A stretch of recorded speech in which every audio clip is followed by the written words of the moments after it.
நண்பர்களே வணக்கம். சம்போ சரவணன். அதாவது ஐயா ஜோசப் விஜய் அவர்கள் பல முறை அதிமுகவை குறிப்பிடும்போது இந்த கட்சி மற்றும் பலர் கட்சி என்று அதிமுகவை குறிப்பிடுகிறார். இது புரட்சி தலைவராக உருவாக்கப்பட்ட கட்சி. இந்த கட்சியை நீங்கள் மற்றும் பலர் கட்சின்னு சொன்னீங்கன்னா, சார் உங்கள் பார்வையில் தான் சார் குறைபாடு, இந்த கட்சியில் குறைபாடு கிடையாது, உங்கள் பார்வையில் குறைபாடு. அதை புரிஞ்சுக்கங்க. இந்த கட்சியை உருவாக்கியவர் புரட்சி தலைவர் பொன்மனச்செம்மல் எம்ஜிஆர். இந்த கட்சியை கட்டி காத்தவங்க புரட்சி தலைவி தங்கத்தாரகி அம்மா. இந்த கட்சியை போய் நீங்கள் சிறுமைப்படுத்துவதாக நினைத்து கொண்டு அனைத்து இந்திய அண்ணா திராவிட முன்னேற்ற கழக கட்சியை மற்றும் பலர்னு குறிப்பிட்றீங்க. இது என்ன மற்றும் பலர் நினச்சிட்டிங்கன்னா, உங்கள் கட்சி இருக்கு பாருங்கள், அதுதான் மற்றும் பலர்.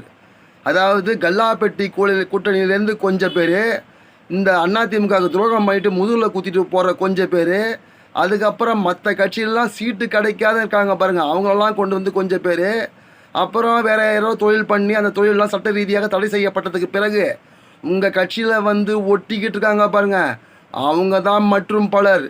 அதிமுக மற்றும் பலர் கிடையாது.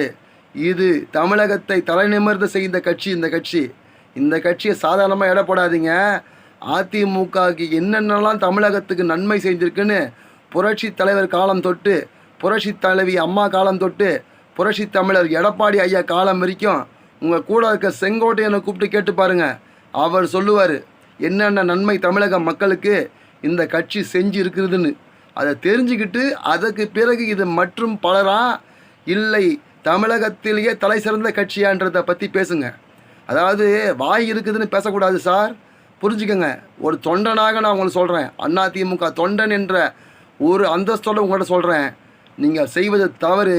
இந்த கட்சியை உருவாக்கிய தலைவர் புரட்சி தலைவர், அவர் உருவாக்கிய கட்சி இது. அவர் உருவாக்கிய சின்னம் இரட்டை இலை சின்னம். அந்த கட்சியை இழிவுபடுத்துவதாக நீங்கள் நினச்சிங்கன்னா அதிமுக தொண்டர்கள் உங்களை மன்னிக்கவே மாட்டாங்க. புரட்சி தலைவர் பக்தர்கள் உங்களை மன்னிக்கவே மாட்டாங்க.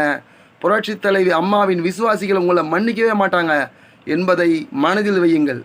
கட்சி ரீதியாக விமர்சனம் பண்ணுறீங்களா பண்ணுங்கள். இந்த கட்சியில் இந்த குறை இருக்குது, இந்த மாதிரி தவறு இருக்குதுன்னு சொல்லுங்கள், கேட்டுக்கலாம். ஆனால் இந்த கட்சியை சிறுமைப்படுத்துவதாக நினைத்து கொண்டு புரட்சி தலைவருடைய புகழுக்கு இழுக்கு வகும் வகையில் ஏதாவது பேசுனீங்கன்னா தமிழகமே பொங்கி எழும் என்பதை புரிந்து கொள்ளுங்கள். மிஸ்டர் ஜோசப் விஜய் அவர்களே, புரிந்து கொள்ளுங்கள். யார் வேணாலும் முதலமைச்சர் ஆகலாம், ஆனால் அதிமுக தலைவராக முடியாது. அதிமுக பொதுச் செயலாளர் ஆகணும்னா அது அதிமுக தொண்டனாக இருக்க முடியும். அதை செய்து காட்டினவர் தான் அண்ணன் எடப்பாடி அவர்கள். சாதாரண கிளைக்கழக செயலாளராக இருந்து இன்று தமிழகத்தின் பொதுச் செயலாளராகவும் அதிமுக பொதுச் செயலாளராகவும்